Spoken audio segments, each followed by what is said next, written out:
This is Lauren Parker with Expert Village, and I'm going to talk to you a little bit about diagnosing problems with your audio gear just by listening. And here I have a 1960s Fender Rhodes piano, and it's currently not working. One problem though, we turn it on, and right away you can hear a good deal of hum coming from the speaker. It's not really a crackle issue, it's not a static issue, but you really hear a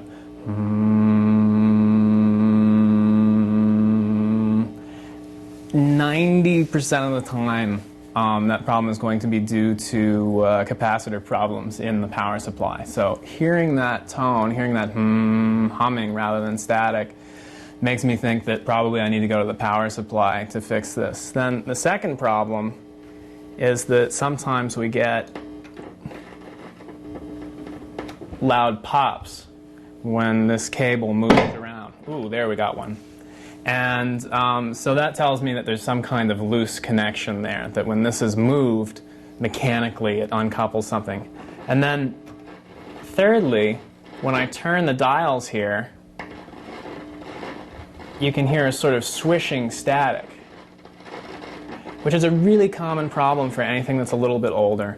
And really what it needs to fix that problem is just a good cleaning. Those are probably the most common problems that you can diagnose by ear: hum, crackle when you move cables or move connections, and that dirty staticky sound when you turn knobs. So that's how we start diagnosing by ear.